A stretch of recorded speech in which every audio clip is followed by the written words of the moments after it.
Friends, വണ്ടി XUV 500 ആണ്. വണ്ടി ഏകദേശം 93,000 കിലോമീറ്റർ ഓടിയിട്ടുണ്ട്. ഇതിൽ കംപ്ലയിൻ്റ് എന്ന് പറഞ്ഞു കഴിഞ്ഞാൽ വണ്ടി നമ്മൾ കട്ട് റൂട്ടിലൊക്കെ പോകുമ്പോൾ, മെയിനായിട്ട് പോക്കറ്റ് റോട്ടിൽ പോകുമ്പോൾ വണ്ടി ബാക്ക് ഒരു ആഞ്ചൽ മാതിരി, ബാക്ക് എന്ന് പറഞ്ഞു കഴിഞ്ഞാൽ സ്റ്റേബിളായിട്ട് പോകുന്നില്ല. നമ്മുടെ കട്ട് റൂട്ടിൽ പോകുമ്പോൾ ശരിക്കും നമുക്ക് കൺട്രോൾ വിട്ടു പോകണം. നമുക്ക് വണ്ടി ഓടിക്കാനൊരു സുഖമില്ല, വണ്ടി ഓടിക്കേണ്ടെന്ന് തന്നെ തോന്നുന്നൊരു ഫീലിംഗാണ് ഇതിനകത്ത് കിട്ടിക്കൊണ്ടിരിക്കുന്നത്. എന്ന് വെച്ചാൽ മെയിൻ റോഡിൽ നമുക്ക് വലിയ വിഷയമായിട്ട് തോന്നുന്നില്ല, കട്ട് റൂട്ടിലാണ് കൂടുതലും ഈ പ്രശ്നം തോന്നുന്നത്. അത് മാത്രമല്ല, ഹാൻഡ് ബ്രേക്ക് തീരെ നിൽക്കുന്നില്ല. ഹാൻഡ് ബ്രേക്ക് പ്ലേയും കാര്യങ്ങളും ഓക്കെ ആണെന്നുണ്ടെങ്കിലും ബാക്കിൽ നിൽക്കുന്നില്ല. അത് എന്താണെന്നുള്ളത് നോക്കണം. ഇനിയിപ്പോൾ പിസ്റ്റൻ്റെ ആണോ, ഇനിയിപ്പോൾ ഹാൻഡ് ബ്രേക്കിൻ്റെ കേബിളിൻ്റെ ആണോ, എന്താണെന്നുള്ളത് നോക്കണം. ഇത് പിസ്റ്റൺ ടൈപ്പാണ്, നമ്മൾ നോർമൽ സാധാ അഡ്ജസ്റ്റ് ചെയ്യുന്ന മാതിരി ഒരു ടൈപ്പല്ല, ഹൈഡ്രോളിക് ടൈപ്പാണ് വരുന്നത്. പക്ഷേ ബാക്കിലേക്ക് കേബിളാണ് വരുന്നത് ഇതിനകത്ത്. അപ്പോൾ അതിൻ്റെ ടേബിൾ വല്ല സ്റ്റക്കാണോ, ഇനിയിപ്പോൾ പിസ്റ്റൺ കറക്റ്റായിട്ട് ആവാഞ്ഞിട്ടാണോ എന്നുള്ള കാര്യം പ്രത്യേകിച്ച് നോക്കണം. പിന്നുള്ളത് വയറിങ്ങാണ്. ഇപ്പോൾ മറ്റേ ഇതിൻ്റെ മാത്രമേ വാണിംഗ് ലൈറ്റ് ഉള്ളൂ. ചില സമയങ്ങളിൽ ABS, ക്രൂസ് കൺട്രോൾ, അങ്ങനെയുള്ള എല്ലാ ലൈറ്റുകളും അതിനകത്ത് കത്തിക്കിടക്കും. അത് എന്താണെന്നുള്ളത് നമുക്ക് പക്കയായിട്ട് ചെക്ക് ചെയ്യണം. എന്തായാലും ലിഫ്റ്റ് ചെയ്തിട്ട് നമുക്ക് ബാക്കിൽ സസ്പെൻഷൻ എന്തെങ്കിലും കംപ്ലയിൻ്റ് ഉണ്ടോ, അതിൻ്റെ ആം ബുഷ് എന്തെങ്കിലും, ബാക്കിൽ കുറേ ആമുണ്ട്. നമ്മുടെ ഫ്രണ്ടിൽ വരുന്ന ആം പോലെ തന്നെയാണ് ബാക്കിൽ ഇതിൽ വരുന്നത്. അതുപോലെ തന്നെ ബാക്ക് വീലും അലൈൻമെൻറ്റും ഇതിനകത്തുണ്ട്. അപ്പോൾ അതിലെന്തെങ്കിലും ഇഷ്യൂ ഉണ്ടോ എന്നുള്ളത് ആദ്യം നോക്കാം. നോക്കിയതിന് ശേഷം ബാക്കിയുള്ള കാര്യങ്ങൾ നമുക്ക് നോക്കാം. ഇതിപ്പോൾ മെയിനായിട്ട് ബാക്കിൽ ബുഷുകൾ കംപ്ലീറ്റ് പോകുമ്പോഴാണ് ഈ പ്രശ്നം വരുന്നത്. നമുക്ക് എന്തായാലും ചെക്ക് ചെയ്ത് നോക്കാം. ചിലപ്പോൾ നമുക്ക് XUV വരുന്ന റിയറിൽ വരുന്ന ആമുകളാണ് കംപ്ലീറ്റ് ചെയ്ത്. ഇത്രയും ആമിൻ്റെയും ബുഷ് നമ്മൾ മാറ്റുന്നുണ്ട്. ഇതിൽ ബാക്കിൽ സസ്പെൻഷൻ ബുഷ് കിറ്റ് എന്ന് പറഞ്ഞിട്ട് ഫുള്ളായിട്ട് തന്നെ MM-ൻ്റെ തന്നെ വരുന്നുണ്ട് ബുഷ് കിറ്റ്. ഏകദേശം ഒരു 4,00,000 രൂപയോളം വില വരുന്നുണ്ട് അതിന്.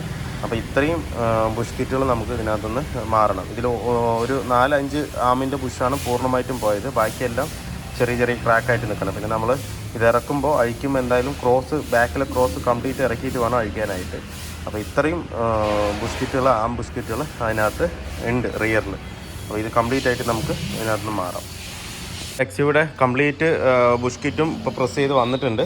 അതല്ലേ, ഇത്രത്തോളം. ഇത് മാത്രമല്ല, അപ്പുറത്തും കുറേ പാർട്സ് ഉണ്ട്. എല്ലാത്തിലും നമ്മൾ പുതിയ തന്നെ സെറ്റ് ചെയ്തിട്ടുണ്ട്, പുതിയ ബുഷ്. ഏകദേശം പകുതി പാർട്സുകൾ പോയിട്ടുള്ളൂ, പകുതി ബുഷ് കിറ്റ് കംപ്ലീറ്റും പോയിട്ടുള്ളൂ. ഇതാണ് ആമുകൾ കംപ്ലീറ്റ്. അതിൻ്റെ എല്ലാ ബുഷ് കിറ്റും നമ്മളിതിനകത്ത് മാറിയിട്ടുണ്ട്. പകുതി ബുഷ് കിറ്റ് ഓക്കെയാണ്, പകുതി ബുഷ് കിറ്റ് മൊത്തം പൊടിഞ്ഞു കിടക്കുകയാണ് അതിനകത്ത്. അല്ലേ, ഇതൊക്കെ ബുഷുകൾ മൊത്തം പൊട്ടിപ്പോയതാണ്. ഇത്രയും ബുഷാണ് നമ്മൾ അതിനകത്ത് ഫുള്ളായിട്ട് മാറിയത്. ഇത്രയും ബുഷ് വരുന്നുണ്ട് റിയർ ആമിന്. ഫ്രണ്ടിന് എത്രയും ഇല്ല. ഫ്രണ്ട് ബുഷ് സസ്പെൻഷൻ പാർട്സിന് ഇത്രയും ബുഷില്ല. ബാക്കിലാണ് ഒരുപാട് വരുന്നത്. ഇതൊക്കെ കംപ്ലീറ്റും പോയതാണ്, പൊട്ടി നിൽക്കുക. വേണ്ട, ഇങ്ങനെയൊക്കെ വരുമ്പോൾ അലൈൻമെൻറ്റ് കറക്റ്റ് ആവില്ല. പിന്നെ അതുപോലെ റിയറിലെ സസ്പെൻഷൻ പാർട്സ് പോയി കഴിഞ്ഞാൽ പെട്ടെന്ന് നമുക്ക് കംപ്ലയിൻറ്റ് കിട്ടുക. ഈ വണ്ടിയിൽ മാത്രമല്ല, ഏതൊരു വണ്ടിയിലാണെങ്കിലും കിട്ടുകയാണെന്നുണ്ടെങ്കിൽ നമ്മൾ ഹമ്പൊക്കെ ചാടുമ്പോൾ ഇതിങ്ങനെ കിടന്ന് ഒളഞ്ചു. ബാക്ക് ആഞ്ചി പോവും. കട്ട് റൂട്ടിൽ ഓട്ടാൻ ഒരു തരത്തിലും സുഖം ഉണ്ടാവില്ല വണ്ടി. ഇത്ര ഹെവി വണ്ടിയാണ് എങ്കിലും കട്ട് റൂട്ടിൽ ഒരു കംഫേർട്ടേ ഉണ്ടാവില്ല വണ്ടിക്ക്.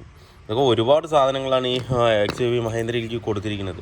ഇതൊക്കെ കംപ്ലീറ്റും പോയിരിക്കുകയാണ്ടല്ലേ ബുഷ്. അത്രയും ബുഷ് കിറ്റ് നമ്മൾ പോയി തന്നെയാണ് എടുത്തിരിക്കുന്നത്. മഹേന്ദ്രയുടെ ജെന്യൂൻ പാർട്സ് തന്നെയാണ്. റിയർ സസ്പെൻഷൻ ബുഷ് കിറ്റ് എന്ന് പറഞ്ഞിട്ട് വരുന്നുണ്ട്.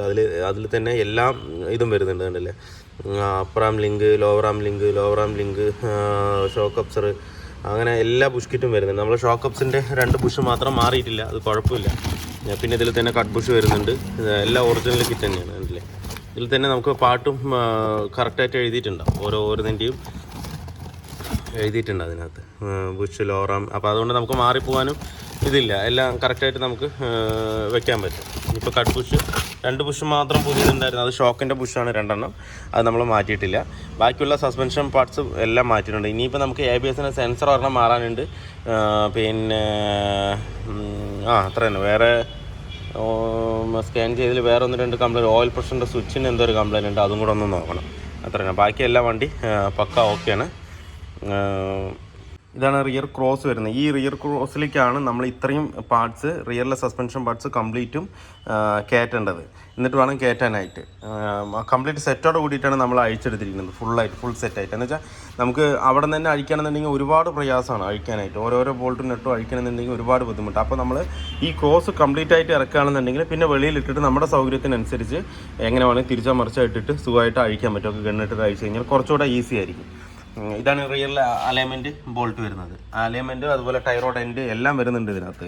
ബാക്കിൽ ഫ്രണ്ടിൽ എങ്ങനെയാണോ അലൈൻമെൻറ്റ് അതേപോലെ തന്നെ ബാക്കിലും അലൈൻമെൻറ്റ് ഉണ്ട്.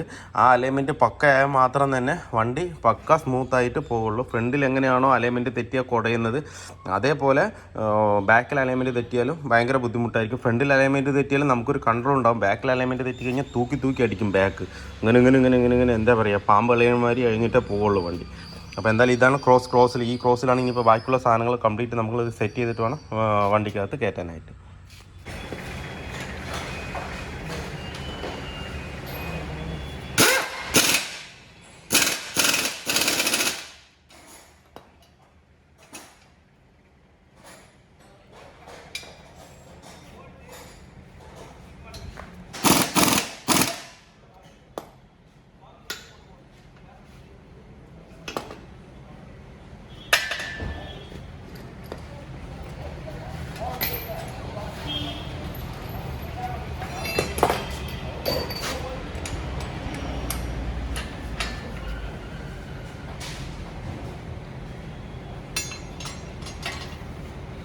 ഇപ്പോൾ എസ് സിയുടെ ഈജർ വാൾവ് കൂടെ അയച്ചിട്ടുണ്ട്. അതിൽ ഫുള്ള് നല്ലോണം ബ്ലോക്ക് ഉണ്ട് അതിനകത്ത്, കണ്ടില്ലേ? ഇത്രത്തോളം അടവുണ്ട് അതിനകത്ത്.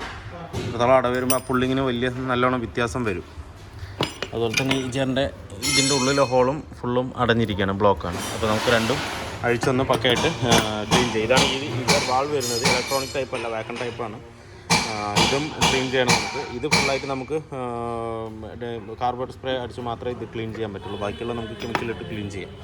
പിന്നെ ഇൻലെറ്റ് മാനിഫോൾഡിലേക്ക് വരുന്ന ടർബോൻ്റെ ഹോസ് നമ്മൾ അഴിച്ച് ക്ലീൻ ചെയ്യണം. അതിനകത്തും അത്യാവശ്യം ഡസ്റ്റ് ഉണ്ട് അതിനകത്ത്. അപ്പോൾ അതും അഴിച്ച് നമുക്ക് ക്ലീൻ ചെയ്യാം. പിന്നെ ഓയിൽ ലീക്ക് വന്നിട്ട് ഓയിൽ സെപ്പറേറ്ററിൻ്റെ ഈ ഭാഗത്തു നിന്നായിരുന്നു ഹെവി ആയിട്ട് ലീക്ക് വന്നുകൊണ്ടിട്ടുണ്ടായിരുന്നു. അത് നമ്മൾ അഴിച്ച് റീപാക്കിങ് ചെയ്ത് കയറ്റിയിട്ടുണ്ട്. പിന്നെ അത് മാത്രമല്ല, ഈ ഓയിൽ സെപ്പറേറ്ററിൻ്റെ ഹോസ് നമുക്ക് മാറ്റേണ്ടി വരും. എന്താ വെച്ചാൽ അത് ദ്രവിച്ചിട്ട് ക്രാക്ക് വന്നിട്ടുണ്ട്, അതിൽ കൂടി ഓയിൽ ലീക്ക് വരാൻ സാധ്യത.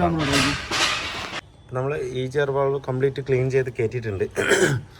ഇനിയിപ്പോൾ നമുക്ക് ഓയിൽ സെപ്പറേറ്ററിൻ്റെ ഹോസ് ഒരെണ്ണം പൊട്ടിയിട്ട് കിടക്കുന്നുണ്ടായിരുന്നു. അതിൽ കൂടി ലീക്ക് പുറത്തേക്ക് ചാടിക്കൊണ്ടിരിക്കുന്നുണ്ട്. ഈ സൈഡ് വരും. ഇവിടെ നിന്ന് നേരെ എയർ ഫിൽറ്റർ ടർബോൻ്റെ ആ സൈഡിലേക്ക് വരുന്ന ഹോസാണത്. അതും നമ്മൾ ഓർഡർ ചെയ്തിട്ടുണ്ട്, സാധനം എത്തിയിട്ടില്ല. ഇനിയിപ്പോൾ അതും കൂടെ ഒന്ന് മാറ്റണം.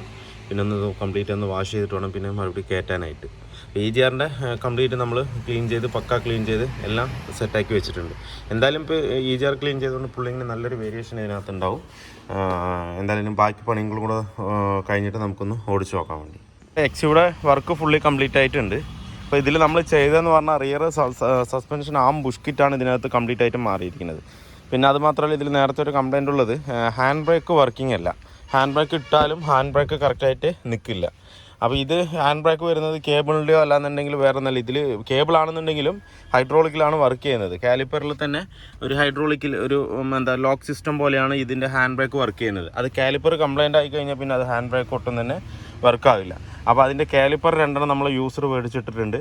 അതുപോലെ തന്നെ നമ്മൾ ആംബുഷ് കാര്യങ്ങൾ കംപ്ലീറ്റ് മാറ്റിയതിന് ശേഷം ഓടിച്ച് നോക്കുമ്പോൾ വീണ്ടും വണ്ടി ബാക്കിൽ നിന്ന് ചെറിയൊരു നോയ്സ്, ആ ഹെവി നോയ്സ് പോയിട്ട് വണ്ടി ഇങ്ങനെ പാളി പോകുമായിരുന്നു. അതൊക്കെ കംപ്ലൈൻറ്റ് സോൾവ് ആയി. പക്ഷേങ്കിൽ റിയറിൽ നിന്ന് വീണ്ടും ചെറിയൊരു നോയ്സ് കട്ടാന്നുള്ളൊരു നോയ്സ് വരുന്നുണ്ട്. ഹെവി കുഴികളിലൊക്കെ ചാടുമ്പോഴാണ് ആ നോയ്സ് വരുന്നത്. അപ്പോൾ അത് നോക്കിയപ്പോൾ ഇതിൻ്റെ ആമിൽ വരുന്ന ഈ ബുഷല്ല ഒരു പിന്ന് മാതിരി ഇരിക്കുന്നത്. ഈ പിന്ന് ഷെയ്ക്കായിട്ടാണ് ആ സൗണ്ട് വരുന്നത്. എന്ന് വെച്ചാൽ നമുക്ക് വണ്ടി നിർത്തിയിട്ടുമ്പോൾ തന്നെ വീലൊന്ന് ഷെയ്ക്ക് ചെയ്ത് കഴിഞ്ഞാൽ ഇതിൻ്റെ സൗണ്ട് വേറെ നമുക്ക് കിട്ടും. അപ്പോൾ ഇതിൻ്റെ സൗണ്ടാണ് വന്നിരിക്കുന്നത്. പക്ഷേ ബുഷ്കിറ്റിൽ നമുക്ക് ഈ ഒരു സാധനം സെപ്പറേറ്റ് കിട്ടില്ല. അപ്പോൾ അത് ഹബ്ബോട് കൂടി തന്നെ എടുക്കണം. അപ്പോൾ നമ്മൾ ഇതും സെക്കൻഡ് ഹാൻഡ് എടുത്ത് ഹബ്ബും നമ്മൾ സെക്കൻഡ് ഹാൻഡ് എടുത്തിട്ടാണ് ഇപ്പോൾ വണ്ടിക്കകത്ത് കയറ്റിയിരിക്കുന്നത്. ഇപ്പോൾ ഹാൻഡ് ബ്രേക്കും പക്ക ആയിട്ടുണ്ട്. അതുപോലെ തന്നെ സൗണ്ടും ഫുള്ളി ഓക്കെയാണ്. ഹാൻഡ് ബ്രേക്ക് ഇപ്പോൾ ഒരു 3-4 ടീത്ത് ഇടുമ്പോൾ തന്നെ കറക്റ്റായിട്ട് വർക്കാവുന്നുണ്ട്. അതല്ലേ, ഹാൻഡ് ബ്രേക്ക് ഇപ്പോൾ പക്കയാണ്, പക്ക ടൈറ്റിലാണ് ഇപ്പോൾ നിൽക്കുന്നത്. നേരത്തെ നിന്ന് വലിച്ചു കഴിഞ്ഞാൽ ഫുള്ളായിട്ട് മുകളിലേക്ക് പൊന്തും. നമ്മൾ ഇതിൽ അഡ്ജസ്റ്റ് ചെയ്താലും ഈ ഹാൻഡ് ബ്രേക്ക് വർക്കിംഗ് അല്ല. എന്ന് വെച്ചാൽ ഒരു സൈഡ് മാത്രമേ ചെറുതായിട്ട് പിടിക്കുന്നുള്ളൂ, മറ്റേ സൈഡ് ഒട്ടും തന്നെ പിടിക്കുന്നില്ല. അങ്ങനെ വരുമ്പോൾ വണ്ടി നിൽക്കില്ല. ഇത് വെയിറ്റ് കൂടിയ വണ്ടി ആയതുകൊണ്ട് ചെറിയൊരു ചരിവുണ്ടെങ്കിൽ പോലും അത് കംപ്ലീറ്റ് ആയിട്ട് ഇങ്ങനെ ഇറങ്ങി അങ്ങ് പോകും. പിന്നെ വേറൊരു കംപ്ലയിൻറ്റ് ഉണ്ടായിരുന്നത് ബെൽറ്റിൻ്റെ സ്ലിപ്പാകലാണ്. അപ്പോൾ നമ്മൾ ആ ബെൽറ്റും മാറ്റിയിട്ടുണ്ട്. ബെൽറ്റ് നമ്മൾ ഒറിജിനൽ MM-ൻ്റെ തന്നെ എടുത്തിരിക്കുന്നത്. ഒറിജിനൽ ബെൽറ്റിന് 1107 രൂപ, 1200 രൂപയോളം വില വരുന്നുണ്ട് MM-ൻ്റെ ഒറിജിനൽ ബെൽറ്റ്. അത് തന്നെയാണ് ഇതിനകത്ത് നമ്മൾ കയറ്റിയിരിക്കുന്നത്. പിന്നെ റിയറിലെ ബ്രേക്ക് പേഡും കാര്യങ്ങളൊക്കെ പക്ക ഓക്കെയാണ്, കുഴപ്പമില്ല. ഇനിയിപ്പോൾ ഇതിൽ ചെയ്യാനുള്ളതെന്ന് പറഞ്ഞു കഴിഞ്ഞാൽ ഫ്രണ്ട് വീൽ അലൈൻമെൻറ്റ്, ഫ്രണ്ടും റിയറും വീൽ അലൈൻമെൻറ്റ് ചെയ്യണം. അലൈൻമെൻറ്റ് പക്കയായിട്ട് തന്നെ ചെയ്യണം. ഇതിൽ റിയറിലും അലൈൻമെൻറ്റ് ഉണ്ട് ഇതിന്. അപ്പോൾ റിയറും കൂടെ അലൈൻമെൻറ്റ് പക്കയായിട്ട് ചെയ്താലേ ഇത് കറക്റ്റ് ആവുള്ളൂ. അപ്പോൾ ഇനി ബാലൻസ് ഉള്ള വർക്ക് എന്ന് പറഞ്ഞാൽ വീൽ അലൈൻമെൻറ്റ് മാത്രമേ ഉള്ളൂ, ബാക്കി എല്ലാം ഓക്കെയാണ്. പിന്നെ എഞ്ചിൻ്റെ ഒരു വാണിംഗ് ലൈറ്റ് കത്തുണ്ട്, അത് നമുക്ക് സ്കാൻ ചെയ്തിട്ട് എന്താണെന്ന് നോക്കിയിട്ട് അത് ക്ലിയർ ചെയ്ത് വിടാം. അപ്പോൾ വീഡിയോ എല്ലാവർക്കും ഇഷ്ടമായിരുന്നു ലൈക്ക് ചെയ്യുക, ഷെയർ ചെയ്യുക, അതുപോലെ തന്നെ സബ്സ്ക്രൈബ് ചെയ്യുക. സബ്സ്ക്രൈബ് ചെയ്യാതെയാണ് വീഡിയോ കാണുന്നതെങ്കിലൊന്ന് സബ്സ്ക്രൈബ് ചെയ്ത് സപ്പോർട്ട് ചെയ്യുക. അപ്പോൾ മറ്റൊരു വീഡിയോയിലേക്ക് കാണുന്നവരെല്ലാവർക്കും ബൈ.